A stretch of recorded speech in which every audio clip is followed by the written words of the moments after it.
I want to welcome our listeners to another episode of the Bible GPS podcast. And as you guys already know, this is a joint venture between Core Ideas and the Bible GPS.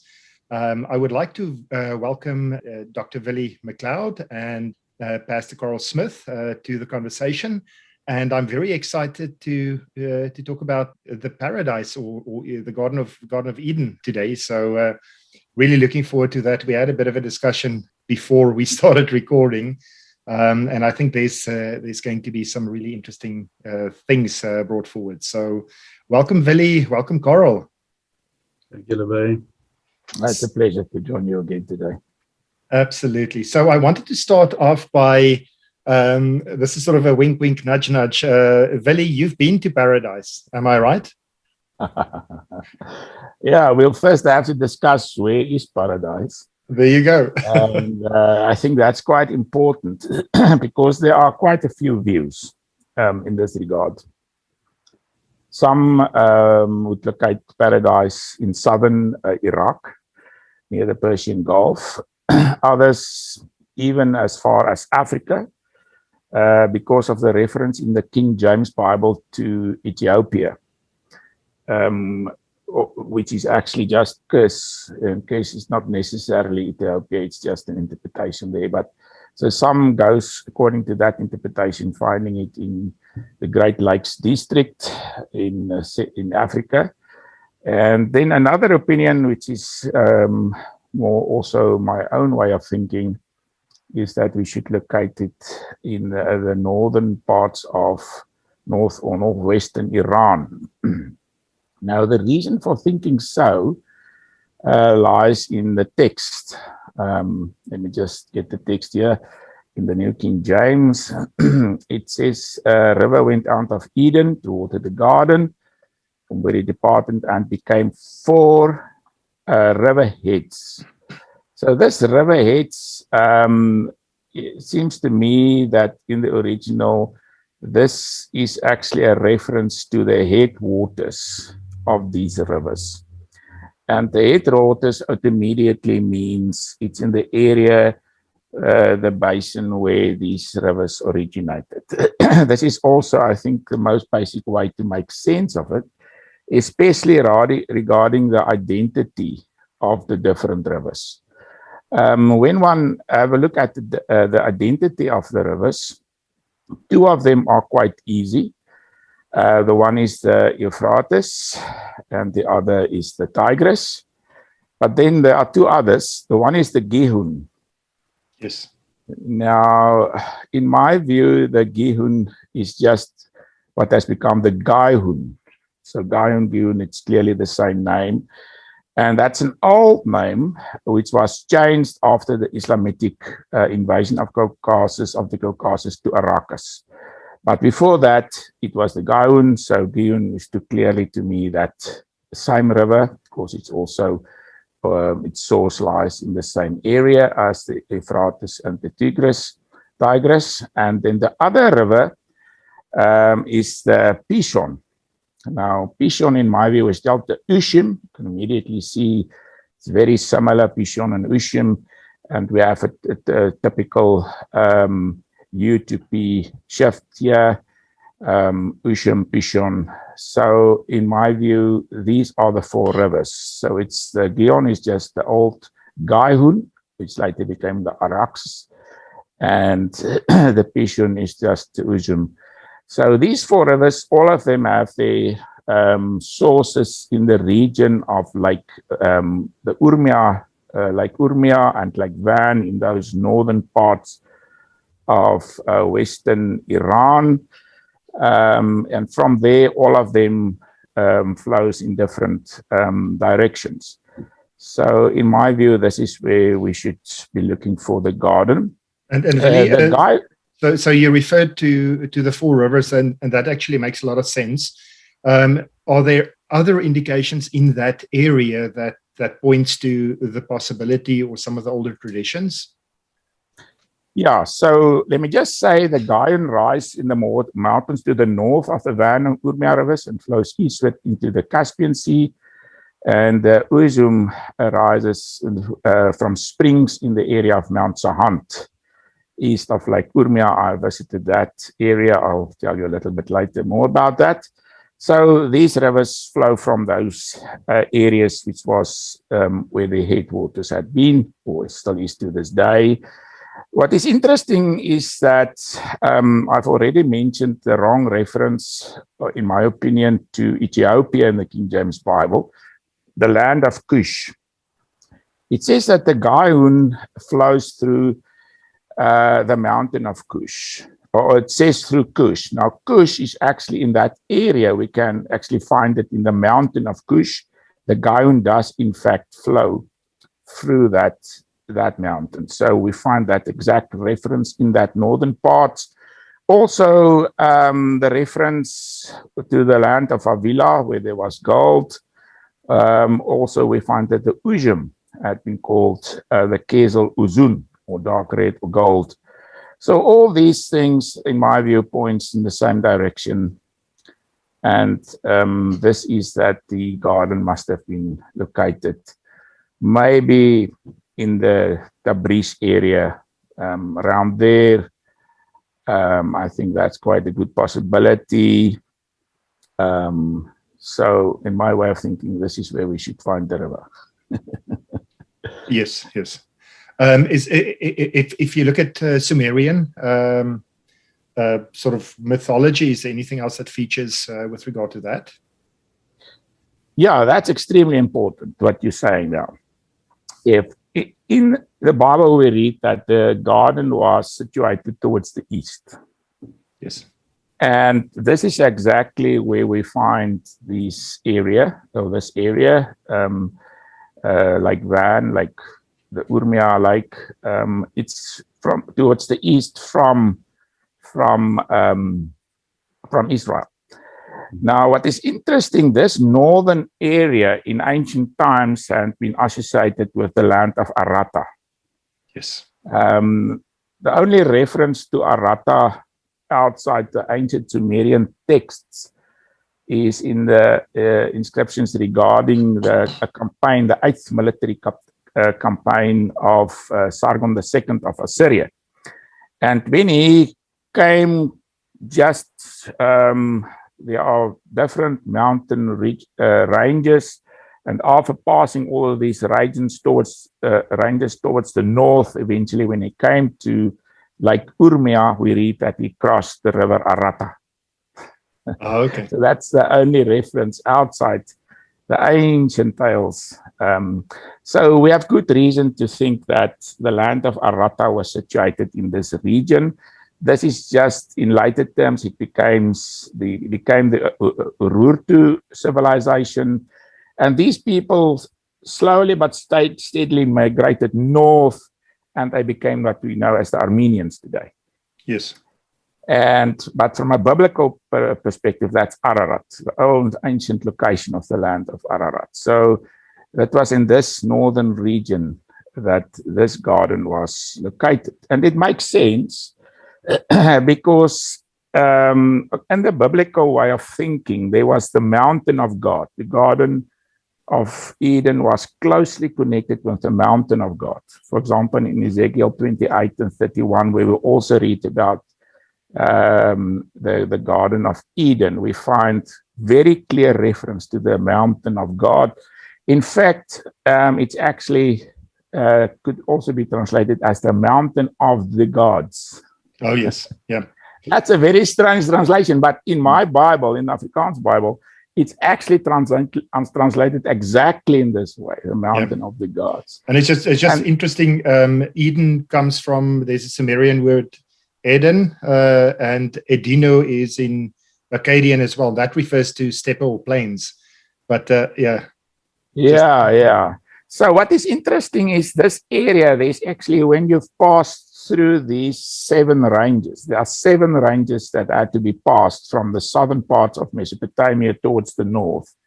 Then you come to the plain of Tabriz. It's a beautiful plain. Today they have some some operations there, different industrial operations and so on. So there's some smoke in the area and so on, which is actually quite a pity. But a very nice area, and one can immediately see that this could have been the plan that's been referred to as the area where the Garden of Eden had been located. Yeah. So what I must also say is this: in the ancient tales from the Earth 3 period in Sumer. Now it's from southern Sumer that one had to cross the 7 mountain ranges. We read how in Merkar, which was one of the ancient kings of Sumer, which I equate with the biblical Nimrod, how he sent a messenger towards the north to the land of Arata. And this messenger crossed the 7 ranges before he came to this mountain, this land in the north, the land of Arata. And what is interesting in some of these tales is reference is also made here of the mountain of the gods in the distant north. So in my way of thinking, there was a particular holy mountain. And on this mountain was a garden. It was a sacred garden. And in this most ancient of traditions, all the peoples of the ancient Middle East could have traced this ancient tales back to this location where this mountain of God or of the gods was located. Perfect. So Carl, did you have anything to add to that? It looks like you were pondering something. Yes, Lubai, thank you. Well, I'm just a preacher, but Billy is the specialist. But there is quite a few things that I think he can give some more insight into about this matter. Many people feel endangered when, for instance, there are correspondence between biblical themes and extra biblical or outside of the Bible traditions that corresponds. And for me, that's a very interesting topic applicable to this discussion. For instance, in these ancient Sumerian traditions, there are certain themes that correspond amazingly directly to the Bible stories and also the story of paradise. For instance, I think it is in the Epoch of Gilgamesh. There's also mention of a garden and of the mountain of God and the cherubim and the trees. And some people, some believers tend to think that they feel, what is bedreig? Threatened. Threatened, that's the word. They feel threatened. And because some people make the conclusion that the Bible is just another myth, because all these things tend to be myths out of these early what's a beschaving Civilizations, yeah. Yes. Out of these early civilizations. But Willie, now maybe you can answer on this. Maybe it's not just myths. Maybe it is all based on something which goes back very far, but which is based actually in truth. That there was such a garden and a mountain and the cherubim, and these actually confirm the truth of the Bible. It strengthens the tradition we have in the Bible. It doesn't have to endanger our beliefs. It can strengthen our belief. Maybe, Willie, you can say something about that. Such a good point. Yes, I think this is an extremely important point that you raise. So it depends on how we read Genesis, the book of Genesis. So biblical criticism scholars tend to read Genesis as a book that had been written very late. Most of them would date the book to the exilic or even post-exilic period. And in that case, obviously, if it was written so late, one do not expect anything that's of real historic value in the sense of historical data and information in Genesis. Now, another point of view, my own view, is that the information in Genesis, especially the primeval history, that's Genesis 1 to 11, the first part of 11, and then after that, the Abrahamic tradition. All of these things go back to a very ancient tradition that had been handed down in Abrahamic circles when the Abrahamic family migrated from Ur. Ur was located in Sumer towards Haran and then towards Canaan. So they brought, in my way of thinking, these traditions with them. It was the traditions of their own forefathers. So in this way of thinking, and I've written an academic article that had been published on this, so it's not just an interesting view, we have good academic, good arguments that can be satisfied from academic perspective regarding such a Sumerian hypothesis. Now, when one says that the Bible had been written late, the book of Genesis, then one assumes that the story of the garden was borrowed from the Babylonians. So this is often the view that the story was borrowed from the Babylonians. Now, this is extremely interesting. Ezekiel lived during the exile. Yeah. Now, what Ezekiel did is he locates the garden in the Lebanon mountains, towards the north. It's not the east, it's the north of Israel. He's in conflict with Genesis, because this is not how Genesis regards this. In Genesis, it's actually in the east. What is also interesting, in the book of Genesis, this book bears fruit. There was a tree in this garden, an enormous tree that bear fruit. Now, this tree that bore this fruit couldn't have been the cedar of Ezekiel, because we know cedars doesn't bear fruit, you know. So what Ezekiel says is a different way of thinking about the garden. For Ezekiel, it's not really about the location. It's just that the Lebanon mountains is a typical, let's say, an example of the holy mountain of God, which is not located on earth. So from Ezekiel's perspective and the way that he talks about these things, he has the celestial garden in mind. So there's two things that I just wanted to point to. The one is that there's a cultural flow all through history. So we cannot look at let's say, Abram and his people outside of that cultural influence. So that's very important. Exactly. Yeah, exactly. So when these things were written down, I believe, and I have good arguments to argue, that Moses had written down the book of Genesis, and that especially this primeval history was handed down to him as source material from the fathers, going back even much earlier. So now, what is the difference? What Ezekiel, the way that he describes the garden, is exactly the same as in the Epic of Gilgamesh that Carl has just referred to. You see, what happened was, in that very early period in Sumer, the garden was located towards the north, towards Arata, in the north of Iran, across the 7 mountains.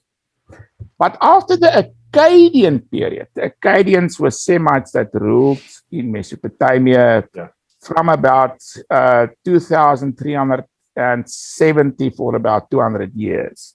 These kings made long military campaigns towards the west. And the whole focus of Sumer shifted from the north towards the west.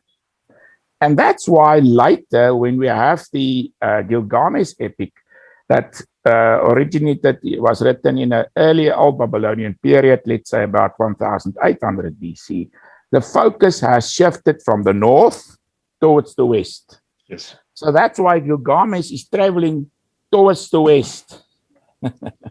And in the west, in the Lebanon, at first in the earlier version in the Amanus, but later in the Lebanon, there he saw the mountain of the gods. There he saw this garden, he saw this massive cedar, and this cedar was also cut down in both narratives, in the Epic of Gilgamesh and in the story of Ezekiel. So clearly Ezekiel's way of presenting this is similar to what we found in the Epic of Gilgamesh. That was the general way of thinking about these things in those times. Yes. But in Genesis, it's different. It goes back to a perspective that's older than the Akkadian period. That's about 2400 BC. It's older than that. That's amazing. It's incredible. So it shows us that this is a really old tradition. So the biblical tradition obviously didn't evolve in isolation, as you've just said. It evolved from a general tradition. If, let's say, there was such a mountain, that mountain would have existed very early in tradition, according to, depending on the translation you're using. If you're using the Septuagint, which I like, you would place it about 5,500 BC. In the Masoretic text, it's about 4,000 BC, but it's early. So if you place it that early, it's very long before the Bible was written. Moses is typically placed in about 1,400 BC. Yeah.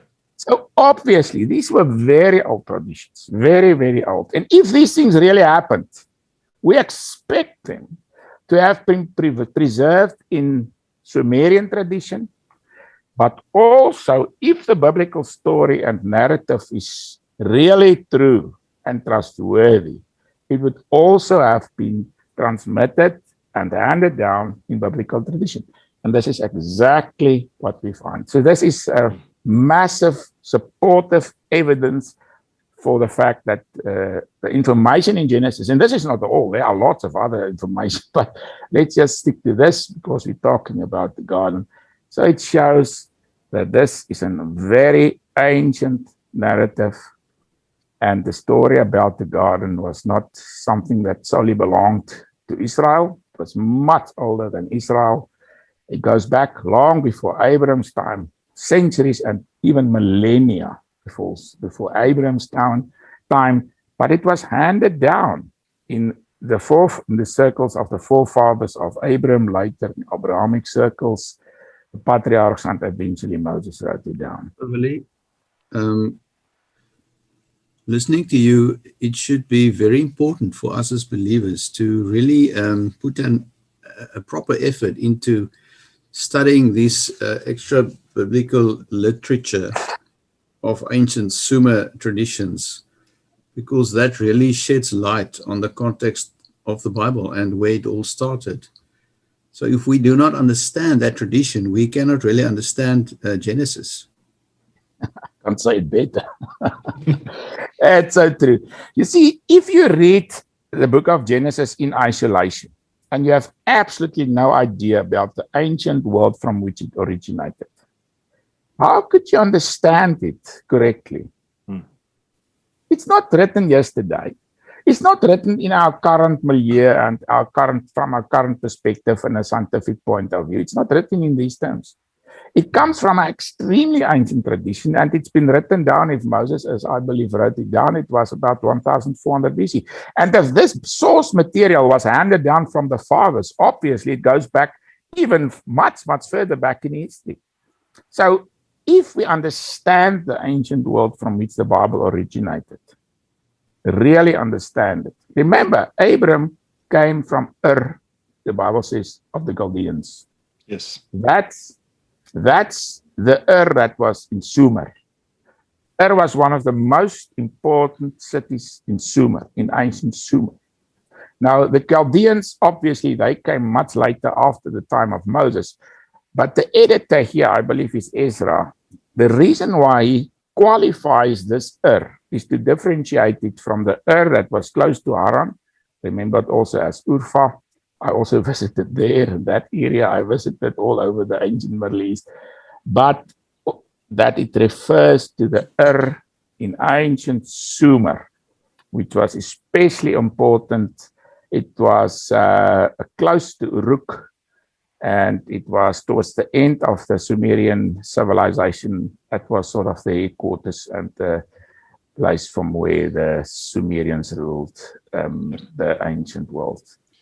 So my next question is, there's two things that are sort of, it feels like it's sort of surfacing. Are we talking about a terrestrial Garden of Eden or a heavenly Garden of Eden?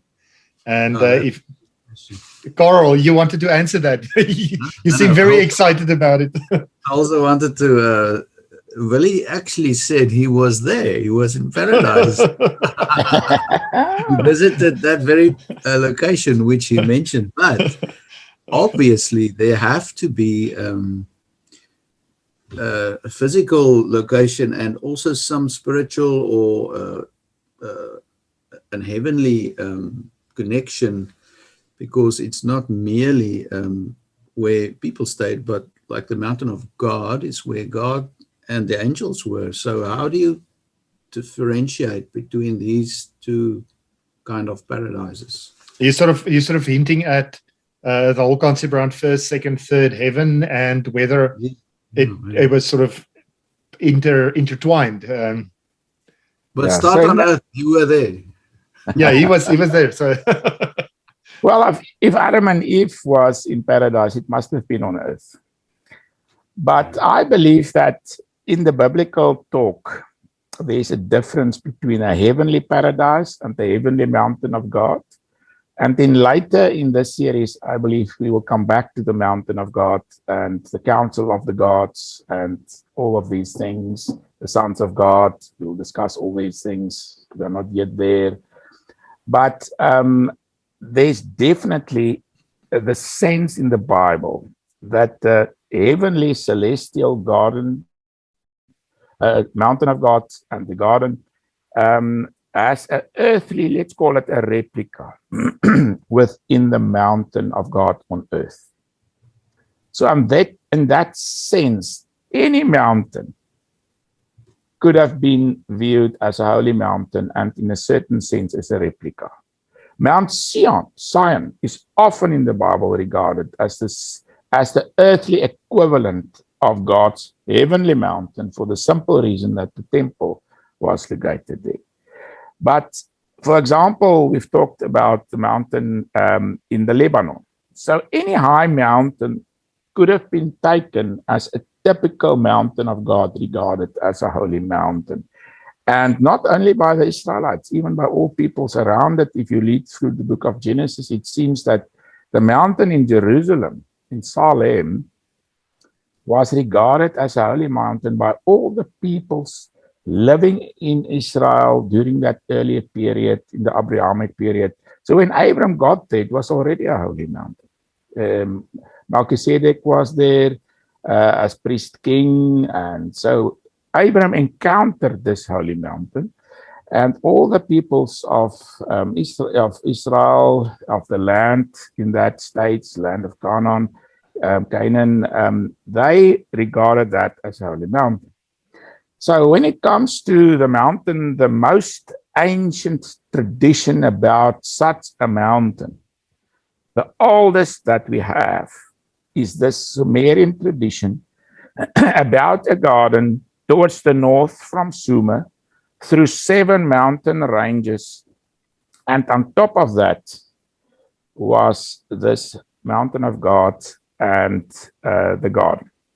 Now, it's possible one of those mountains, one of the beautiful mountains that I saw while visiting that area, is Mount Sahant. It's just a beautiful mountain, and it could have been regarded as a holy mountain. Through the ages, people had been living within the mountain. They've made structures in this kind of soft material, and they live within the mountain. The houses and stuff are broken into the mountain, and they live within the mountain, and they've been doing that for ages. So it's a very strange and ancient place. What I found quite interesting in that area, there's, for example, towards the east of Lake Urmia, that's in the Lake Urmia area, and that's not far from Mount Sahant, is Marageh. That's a town where there was an ancient astronomical observatory dating from about the 12th century, showing us that there's a very ancient tradition of observing the planets and the stars. Actually, near Lake Urmia is the city or the town of Urmia, where we visited a place where it's remembered that one of the Magi which visited the baby Jesus in Jerusalem was buried. So there's an ancient tradition of such holy people coming from that region. In fact, there's another town called Malekan. That's not far from Sahand. And that had been translated as village of the guardian angels. In line with the guardian angels that guarded the Garden of Eden. So these traditions are all located in that direct area surrounding Tabriz and the plain of Tabriz. And what is especially interesting is that the 7 mountain ranges is clearly symbolic. They're on the ground. I've traveled through them. We've counted them, one after the other, traveling from Susa in the south of Iran through the 7 mountain ranges. But they also refer to the 7 heavens. So in a celestial context, it refers to the 7 heavens through which, let's say, the soul has to travel before it reaches paradise, which is beyond. Can you explain to the listeners what you mean by the 7 heavens? I think very few people know about that. Yeah, I don't want to open the discussion too much at this point. I think we can come back at a later stage. Perfect. Because there's such a lot to discuss regarding this. But the point of the matter is just, here we have a beautiful replica of the celestial equivalent. So in the heavens, we have the 7 heavens. Paul referred to the 3rd heaven and also paradise, which is paradise was beyond the 3rd and beyond the 7th heaven. And that is on the mountain of God in the book of Ezekiel. That's where we have a whole story regarding that, what happened there, regarding that cherub that was in that garden and God over there on the mountain. But on earth, we have a replica. That's the model. And on earth, we have in the north, we have this mountain of God in the most ancient of traditions of such a mountain is in ancient Sumer. There's no one older than that. No, it's really and it reads after traveling through the 7 mountain ranges towards the north. Carl, you wanted to ask something? Sorry to interrupt. But this is a very interesting point of a replica on Earth. Our discussion today is on paradise, but I've read somewhere in one of Andrew Murray's books that many of the things on Earth are replicas of or shadows of realities in heaven. For instance, the vine and the branches, Christ being the vine and we are the branches. You know, that is a very deep truth, which is described to us in the beautiful symbol of the vine. And now the same about replicas which God, or shadows or symbols which God placed on earth to teach us about the greater realities of those things existing in heaven. Carl, I just wanted to comment on that as well, because it's really, I think our reality, we seem to think that this is the be all and end all, but there's a reality that's more a reality, and that's that supernatural reality. So we live in a very contained reality, and I think we need to sort of understand that as well. So, but yeah, I love that, the shadow. And that's even true about the garden. What Willie mentioned now, that on earth it was merely a replica, but there's also in heaven, there's a paradise. I can also mention that this garden was also situated or located in the starry heavens, in the celestial skies. So the ancients actually saw in the celestial skies a kind of reflection of the invisible world. This is something that we already find with the Sumerians. They didn't only look at the stars and see stars. They connected the stars with gods. But that doesn't mean that they saw the star as the god. The gods were invisible. There was an invisible world that's impossible for us to see with our physical eyes. But the starry heavens, in a certain way to them, was a kind of replica, a kind of mirror image of that which is beyond and which can't be seen by the eyes. So in that sense, the seven heavens is obviously based on the circular paths of the seven planets. That's those that could be seen with the eyes. And the celestial paradise and the mountain of God were situated or located in the area of the northern pole of the heavens. But this is a discussion for another day, but it's fascinating, and we find it throughout the Bible, also in biblical tradition, but obviously not restricted to biblical tradition that the ancients had. So, Willie, I always thought that if I really search hard enough, I will find paradise on earth. But I think it seems that I'm wrong. Well, you see, you can go there. I was there in Tabriz and the plain, and I visited all those areas. As I said, the burial place of one of the Magi of, tradition, whether it's true or not, I don't know, but it's very interesting, visiting all these places, traveling to all these places, traveling through the seven mountain ranges.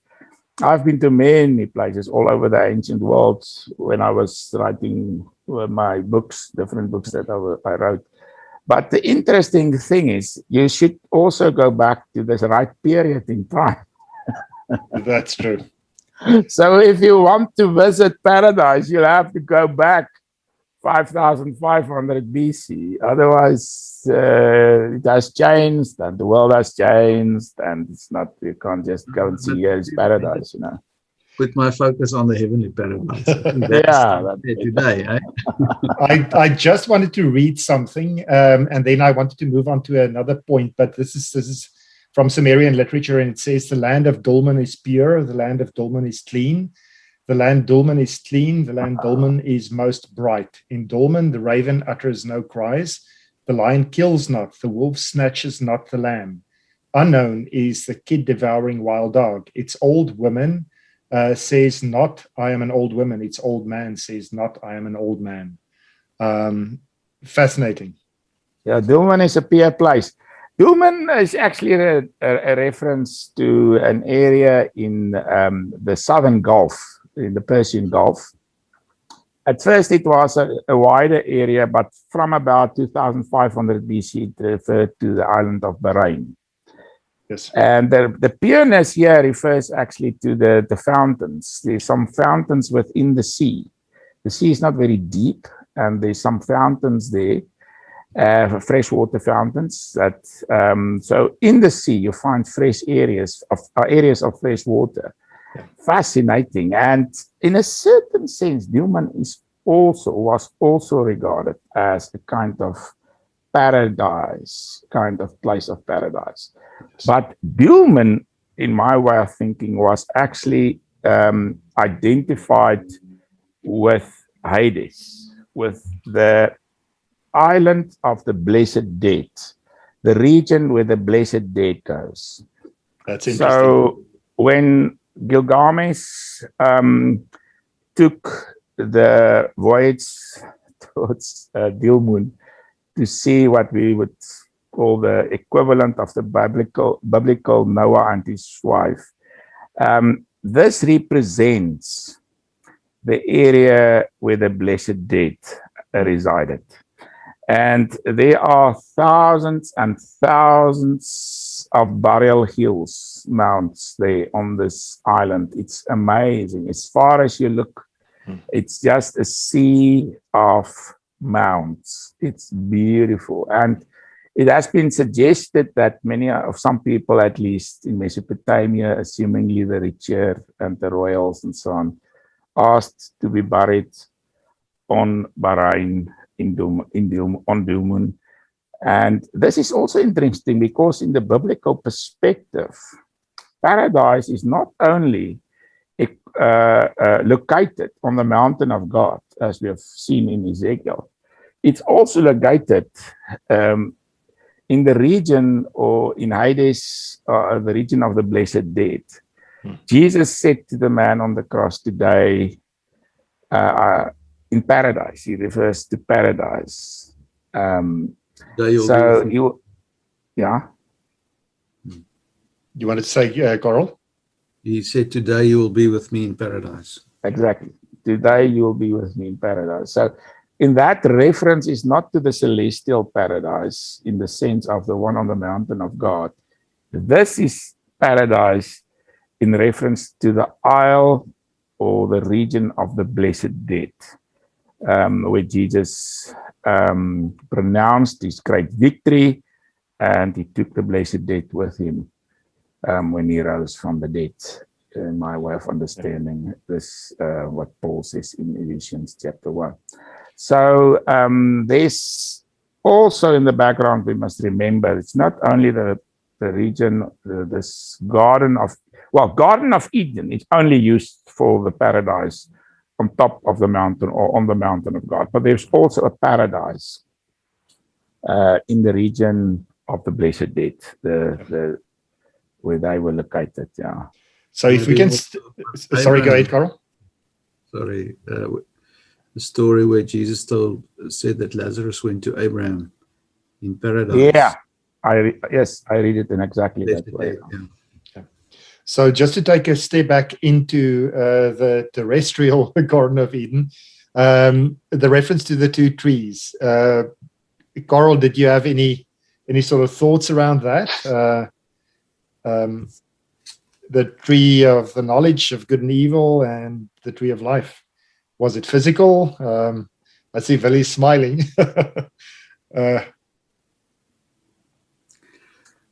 Yeah, I don't think, no, I wouldn't say anything about it now. I'll let Willie talk about that. That's next time's topic.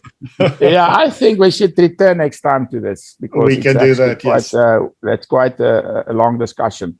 But what I can say at this stage is this tree is situated in the middle of the garden. And in Ezekiel's description of the tree, it's an enormous tree. He says that all the different nations sat in the shadow of that tree, and all the animals and all the birds.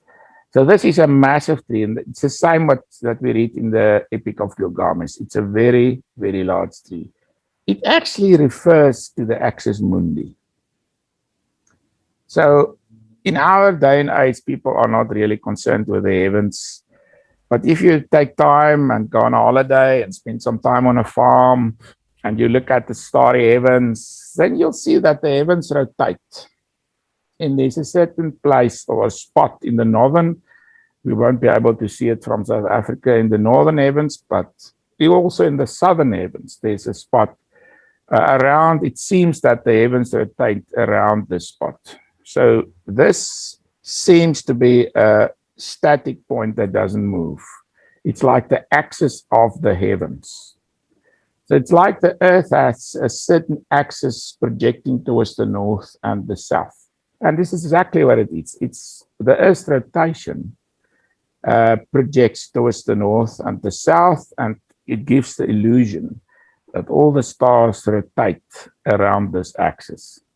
Now, this axis, imaginary axis, which can be observed in a certain sense in the celestial skies, was described in various terms, but among others as a massive tree, very, very large tree. It's called the Axis Mundi, And there's no doubt that in Ezekiel's description, this is what is referred to also in the Epic of Gilgamesh. So again, we're back at the celestial aspect.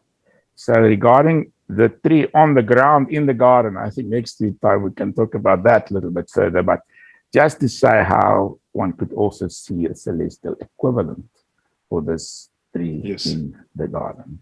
I want to make a final comment from my side, and if there's anything else you guys would like to add.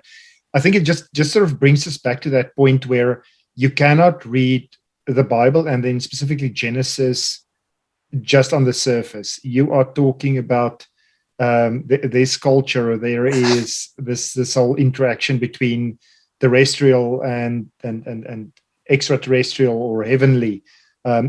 Things are much more complex than what we see when you just read the lines, and we have to be more focused on going deeper and willing to do that. So, any other final thoughts from your side, Carl?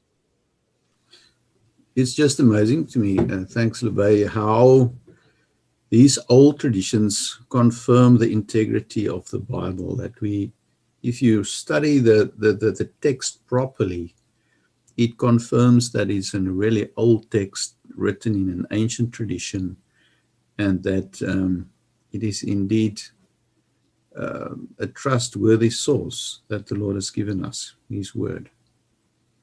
Absolutely. And Willie? I think, but this whole difference between the way of that the garden is described in the book of Genesis chapter 2 and in Ezekiel chapters 28 and 31, actually is an extremely strong argument for the trustworthiness of the information given in the book of Genesis, as Carl has just mentioned. So it just shows us, this is just not stories that has been made up later on and so forth, as people often say. And I think so often the people that's allowed to say, this is just nonsense, this is just stories, there's no evidence, it's not true, it doesn't, all these kind of things, they themselves do not know a lot about the topic. And scholars often that study these things are within a certain paradigm of thinking. For example, the biblical criticism scholar, he believes that this was written late after the exile. And as he believed this, obviously, there cannot be any truth within the book of Genesis. That's why he doesn't take it serious that it has a historical information. But it shows you how even scholars often are situated in a certain paradigm. Now, Thomas Kuhn is a very well-known philosopher. He actually first postulated this idea of paradigms and the scholarly paradigm, where the scholar in that paradigm is he just can't remove himself from a very fixed way of thinking. And he believes that he alone knows everything and he has all the answers. But in actual fact, he is totally in illusion about his own facts and ideas because he is within a certain paradigm. He's in a box. He only sees what he wants to see in the box. He can't see out of the box. It doesn't have a wider picture. And it's well known in philosophy, this reference to scholarly paradigms. So I'm not now talking about people on the ground, lay people. I'm talking about scholars in a scholarly paradigm, missing the facts on the ground. And well, that's a pity, but it's true. And I think that's why it's important to be very cautious when you just blindly read stuff, to see it as the law of Medes and Persians, eh? Yeah. Perfect. Well, I think we'll finish up with that. I'm actually really, really excited about our next conversation, and I really appreciate, guys. I appreciate your time, and I think this was absolutely fantastic. For our listeners, I'll put the link down to Core Ideas. There's quite a few really interesting articles. Please go and have a look at that. And then if you have any other questions or topics you would like us to discuss or drill down into, do not hesitate to send us a little message or an email. Lebay, they can also go and visit my blog where there's quite a few articles. Yeah. And I will again add the link to the blog as well. Thank you for reminding me, Willie.